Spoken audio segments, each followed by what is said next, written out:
Hi there, philosophy time. Hanging out with the unicorn.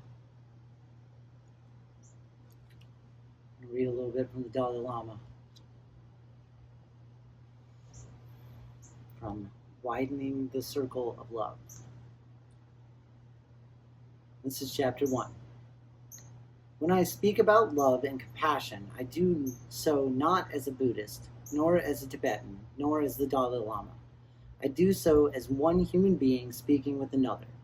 I hope that you, at this moment, will think of yourself as a human rather than as an American, Asian, European, African, or member of any particular country.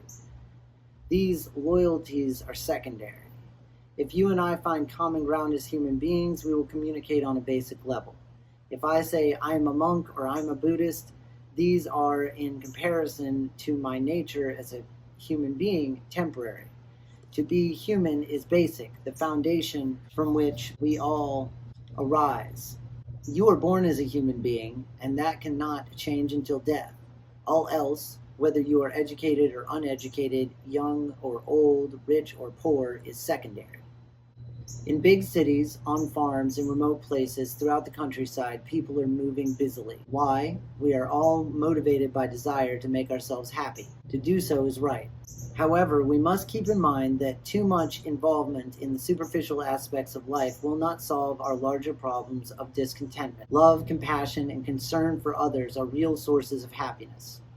With these in abundance, you will not be disturbed by even the most uncomfortable circumstance. If you nurse hatred, however, you will not be happy even in the lap of luxury.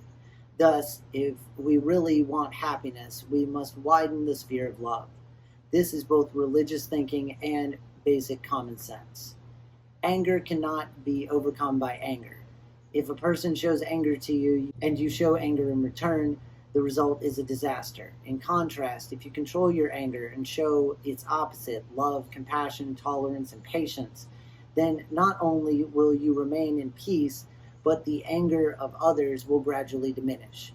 One cannot argue with the fact that in the presence of anger, peace is impossible. Only through kindness and love can peace of mind be achieved.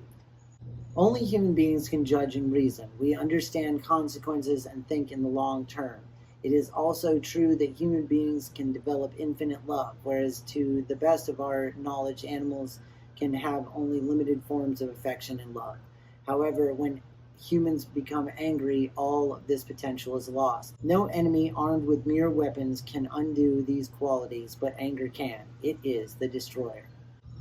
If you look deeply into such things, the blueprint for our actions can be found within the mind. Self-defeating attitudes arise not of their own accord, but out of ignorance. Success, too, is found within ourselves. Out of self-discipline, self-awareness, and clear realization of the defects of anger and the positive effects of kindness will come peace. For instance, at present you may be a person who gets easily irritated. However, with clear understanding and awareness, your irritability can first be undermined and then replaced. Prepare the ground for that understanding from which true love can grow. We need to cultivate the mind. All religions teach a message of love, compassion, sincerity, and honesty. Each system seeks its own way to improve life for all of us. Yet, if we put too much emphasis on our own philosophy, religion, or theory, becoming too attached to it, and try to impose it on other people, the result will be trouble. Basically, all the great teachers, including Gautama Buddha, Jesus Christ, Muhammad, and Moses, were motivated by desire to help their fellow human beings. They did not seek to gain anything for themselves, nor to create more trouble in the world. Religion may have become synonymous with deep philosophical issues, but it's love and compassion that lie at the heart of religion.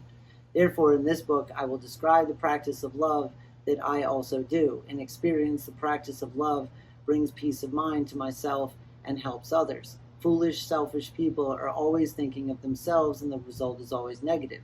Wise people think of others, help them as much as they can, and the result is happiness. Love and compassion are beneficial both for you and for others. Through your kindness towards others, your mind and heart will open to peace. Expanding this inner environment to the larger community around you will bring unity, harmony, and cooperation. Expanding peace further still to nations and then to the world will bring mutual trust, mutual respect, sincere communication, and finally, successful joint efforts to solve the world's problems. All this is possible, but first we must change ourselves. Each of us is responsible for all of humankind. We need to think of each other as true brothers and sisters and to be concerned with each other's welfare. We must seek to lessen the suffering of others. Rather than working solely to accomplish wealth, we need to do something meaningful, something seriously directed towards the welfare of humanity as a whole. Being motivated by compassion and love, respecting the rights of others, this is real religion. To wear robes and speak about God but think selfishly is not a religious act.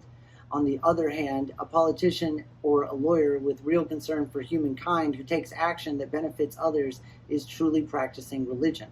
The goal must be to serve others, not dominate them. Those who are wise practice love.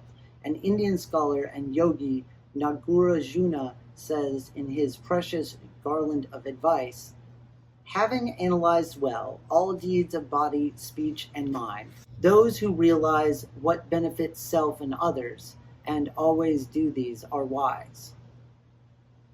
A religious act is performed out of good motivation with sincere thought for the benefit of others. Religion is here and now in our daily lives. If we lead that life for the benefit of the world, this is the hallmark of a religious life.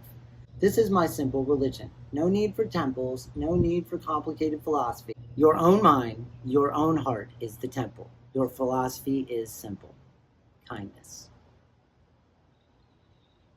Let's go out there and spread some kindness today to ourselves and to others. Love.